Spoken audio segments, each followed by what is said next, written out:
و حالا جلالت مآب رئیس جمهوری اسلامی افغانستان با کمال احترام خواهش میکنم تا صحبت فرمایند.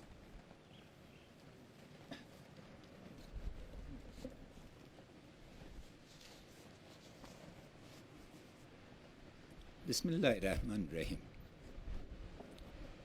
برادر بسیار گرامی، معاون اول ریاست جمهوری افغانستان جناب سالیس، برادر عزیز معاون دوم ریاست جمهوری افغانستان جناب استاد دانش، جناب رحمانی رئیس اولوسی جرگه، جناب قانونی جناب اسپنتاس، جناب استاد محقق، وزرای محترم، مشاور امنیت ملی، وکلای و سناتورای محترم، خواهران و برادرای عزیز، جناب زیاس لوی درستیز گذشته افغانستان، جناب جنرال صاحب آمدزی لوی درستیز جدید افغانستان، تمام جنرالا و منصوبین پر افتخار قوای امنیتی و دفاعی افغانستان، السلام علیکم و رحمت الله و برکاته. در اول برای پاک تمام شهدای قوای امنیتی و دفاعی ما و همچنین شهدای ملکی ما و خاصتا به شهدای قطعات کماندوی ما که شهادتشان در یه اواخر قلب هر افغان وطن دوست متاثر ساخته تسلیت میدون. من افتخار ازیر داشتم که همراه جنرال صاحب عظیمی پدر سهراب شهید صحبت کنم و از روحی ملی جنرال صاحب عظیمی و تمام خانواده‌های کماندو، قطعات خاص ما، قطعات هوایی ما و تمام منصوبین پلیس ملی، امنیت ملی، اردوی ملی از صمیم قلب ابراز تشکر میکنم. همیشه اینا گفتن، با هر پدر که صحبت کردیم، با هر برادر که صحبت کردیم، حس قوی وطن دوستی و محبت به خاک در خون ما، در سرشت ما، در طبیعت ماست. ټول ولس د دوی پوروړی ده او دې کې شک شبه نه وي چې نن د افغانستان ټول ولس په یو غږ د خپل امنیتي او دفاعي زړورو قواو په شا کې درېدلي دي. تغییرات امروز موجب تحکیم تیم امنیتی میشه از جناب سالیس برادر عزیز ما که زحمات دوامدار در طرح و تطبیق، جناب استاد دانش که در حاکمیت قانون، مشاور صاحب امنیت ملی و حال جناب محمدی صاحب، جناب میرزاقبال صاحب، جناب لویدرستی صاحب، همه به صورت یک تیم واحد برای افغانستان واحد و برای دفاع از این کشور تاریخی و بیرق سیرنگ ما آماده هر نوع قربانی استیم. یو ټکی دې روښانه سي، دا جګړه طالب شروع کړې او طالب د دې جګړې مسؤل ده. موږ سوله غوښته، موږ سولې دپاره منظمترین پلان، منسجمترین طرح او د قربانۍ ورکولو دپاره آمادگی نړۍ ته، خپل ولس ته څرګنده کړه. که سیاسي د حل لاره غواړي، خو سبا راسي انتخابات ومني. موږ ویلې سبا انتخابات ته تیار، موږ قدرت ته نه یو راغلي، موږ خدمت ته راغلي او دا ټول امنیتي و دفاعي قوا هر یو رضاکار ده، هر یو د وطن ریښتني بچیان او زمریان دي. سوال ایست که طالب چرا تأسیسات عامه را مورد حمله قرار میده؟ چرا پل چکه میپرانن؟ چرا روزانه از خاطر فرش کردن بمها موتر، دختر، زن و طفل ما را انفجار میده؟ چرا به انتحار دست میزنه؟ و خاصتا چرا ولسوالیا را در میده؟ چرا مکاتب در میده؟ آیا ځواب لکه المر غوندې روښانه نه ده؟ بل چاته کار کوي؟ افغانیت نه مني؟ کومو شبکو سره دوی تړلي دي؟ کومې تور شبکې دي چې افغانستان کې ویر غواړي؟ غواړي چې افغانان د غم په ټغر کې کېناستلی ای دې په جای چې هره ورځ آبادي وګوري. تاسې لیدلی دي هره ورځ چې د وطن کې یو آبادۍ خښته ایښودل کېږي، ټول ولس یې هرکلی کوي، که بندونه دي، که جوماتونه دي، که نور خدمات دي. از این جهت طالب باید انتخاب کنه. آیا میخواین در آینده به اساس یک صلح پایدار عادلانه، به اساس یک راه حل سیاسی جز باوقار از این ملت باشین، یا ای که دشمن از این ملت باشین؟ اگر دشمنی میخواین این ملت جوابتان میده و جواب محکمتان میده. دلته څوک د شک و شبهه نلري. امروز همه نیروهای دلیر ما میدانن و آگاهانه انتخاب کردن.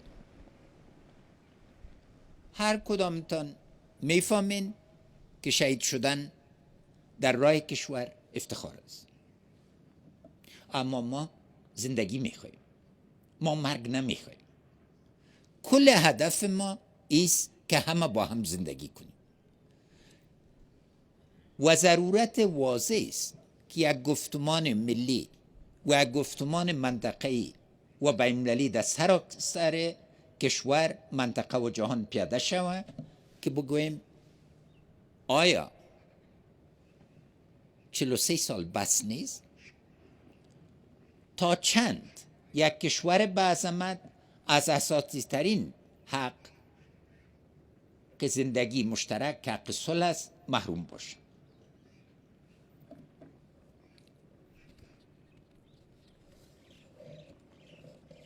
و در اینجا باید بفهمیم که ما تسلیم توریسم نمیشیم، تسلیم طرحهای شوم نمیشیم. ما آینده ساز هستیم، آینده را رقم میزنیم و وحدت ملی ما، اتحاد و اتفاق ما، مساوات هر افغان با هر افغان، مساوات زن و مرد هر افغان با هم دیگه اساس قانون اساسی ماست. این قانون اساسی وثیقه ملی ماست که همه ما با هم دیگه ارتباط میده و خاصتا فصل اول که شخصیت حقوقی جمهوری اسلامی افغانستان و اساسات سیاست دولتداری در فرمایشات دینی مبین ماست و فصل دوم که حقوق شهروندای ماست تنها بهتر شده میتونه، تغییر کرده نمیتونه.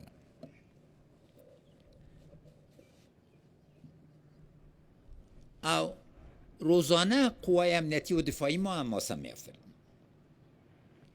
همه مردم افغانستان مدیون از این حماسه آفرین هستند و از خانواده از اینا خاصا ما ابراز امتنان میگم.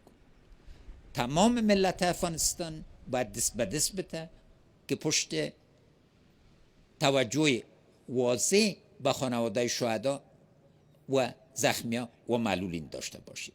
این یک دین همه ماست که انشاءالله تعالی با کوشش خاص جناب محمدی صاحب، میرزا اقبال صاحب و تمام همکارای دیگه ما آماده خواهد شد.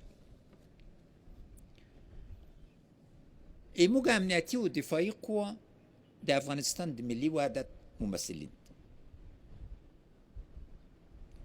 نن ټول افغانستان کې ټول افغانان ام لدینه چې دری وایي، ازبکی وایي، ترکمنی وایي، بلوچي وایي، پښتو وایي، یو بل سره د ورونو په حیث باندې او هغه خویندې چې په صف کې دي درېدلې دي. دوی مشترکه څه به د وطن سره مینه ده. حب الوطن و وطن دوستی جز ایمان است و این حب الوطن است که ما را با هم وصل میکنه.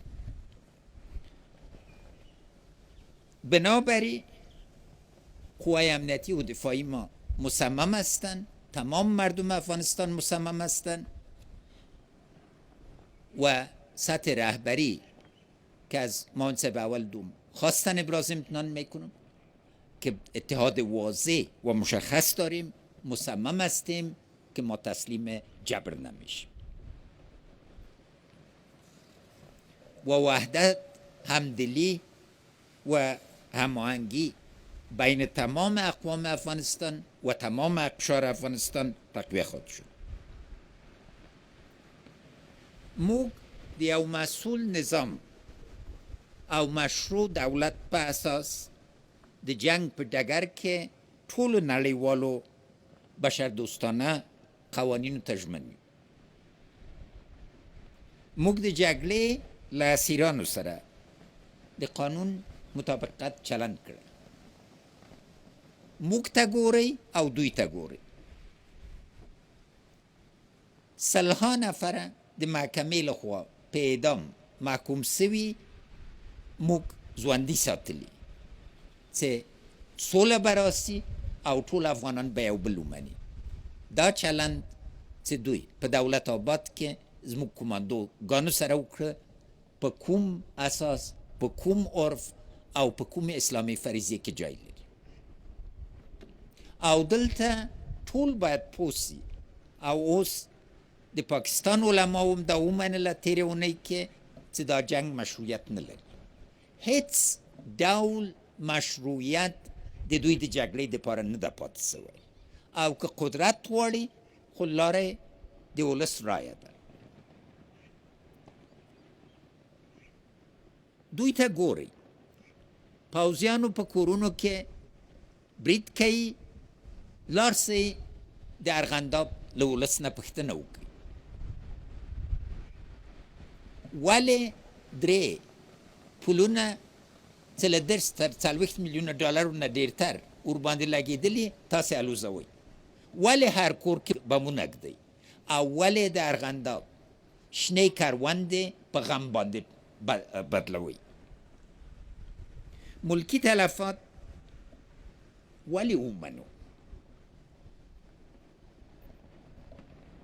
موږ ته ژوند مهم ده، ښېګڼه مهم ده، خدمات مهم دي، تاسیسات مهم. او دلته ضروره ده چې باید هر ورځ خپل اراده ټینگه کو. دولت یک بودی شده نمیتونه. تمام کوشش طالبی است که ما را به یک دولت امنیتی بدل کنه، اما ما متحد هستیم که روزانه تلاشای خود زیادتر میکنیم. لکریمی صاحب نه مننه کوم چې زه ډېر خدماتی کړي، د زړه له کومې نه درنه مننه کوم.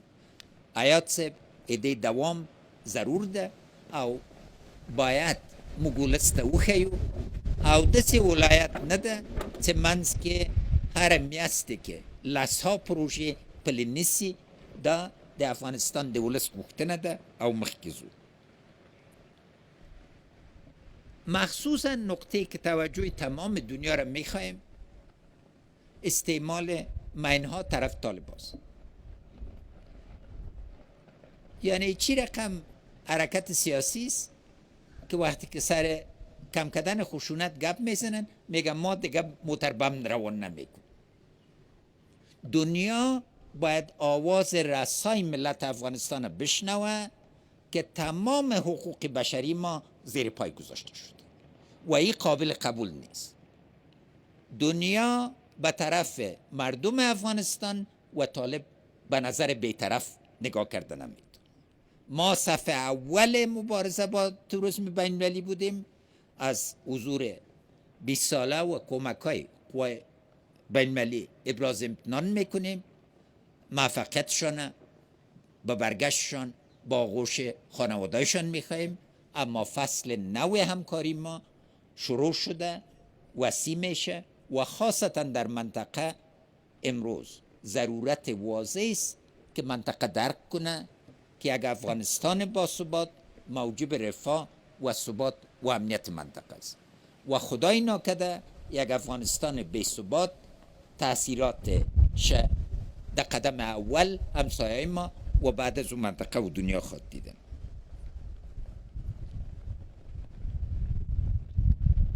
په آخر کې زه غواړم له وزیر صاحب خالد او لوی دستي صاحب زیانه مننه وکړم. هلې ځلې مو کړلې، زحمتهای زیاد کشیدین. امروز اعطای این مدال تنها یک نمونه کوچک تشکری ماست. از حیات صاحبم تشکر میکنیم، در مدت سرپرستی شد، کارهای زیاد انجام دادن، خدای مساعد. کریمی صاحب مننه کو. از برادر گرامی ستر جنرال بسم الله خان ابراز تشکر میکنم. ما خودت صدها سفره در دوران انتقال با هم انجام دادیم، یکی دیگر خوب میشناسیم. خودت مناسب ترین فرد بر رهبری وزارت دفاع افغانستان در این شرایط دشوار بودی.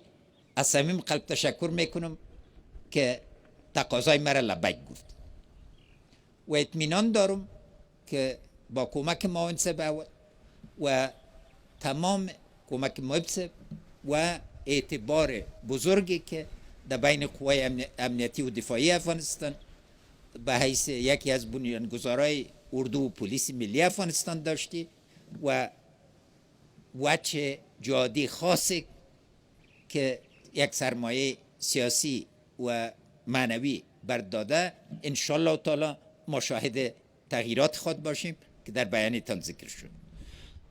همدغه رنگ جنرال صاحب محمد ولی لتاسن مننه کوم چې واقعا د وطن یو سربازي، هر چیرې چې ما در باندې ناره کړې تللی ځلېدلی، او زه له تاسو نه ورورولي، واحد ټیم او یو بل باندې باورمندي غواړم چې ټول انشاءالله تعالی به وکړي. او تاسو منځ کې وزارت دفاع منځ کې امنیت ملی که جناب سراج صاحب از زحمات شب و روزیتان ابراز تشکر میکنم و همکارایتان. ایلمندیم از حضور جناب قانونی صاحب، سپنتا صاحب و استاد محقق و تمام وکلای محترم، سناتور صاحبا در این مجلس ابراز امتنان میکنم. وزیر صاحب سابقه داخلی ما جاهد صاحب، والی صاحب فراه پروان، سالنگی صاحب، همه بزرگان، لوی دستی صاحب ما، جناب شریف خان یفتلی، همه امروز در صف واحد جمهوریت، جناب وزیر صاحب بتاش، همه ما شما در یک صف واحد هستیم. دوستای افغانستان هم باید وحدت ما رو ببینن، دشمنای افغانستان با وحدت، با اشتراک مساعی و با اراده کامل ما میتونیم سر تمام مشکلات که سر ما تحمیل شده فائق شویم. کسایی که فکر میکنن که بعد از در حالت نو که شرایط جدید ایجاد شده میتونن نسخه گذشته را بر تقسیم مردم افغانستان به کار ببرن، دوباره فکر کنن. نن ارگ جوړ سوی، افغانستان په جوړېدو کې ده، دا ولس چاته اجازه نه راکوي چې موږ ته د غلام په حیث وګوري. موږ د دې خاورې چښتن یو، پس له خدای جل شانهونه هیڅوک دا خاوره له موږ نه نسي اخیستی. تل دې وي افغانستان، یشسن افغانستان، پاینده باد افغانستان و زنده باد قوای امنیتی و دفاعی.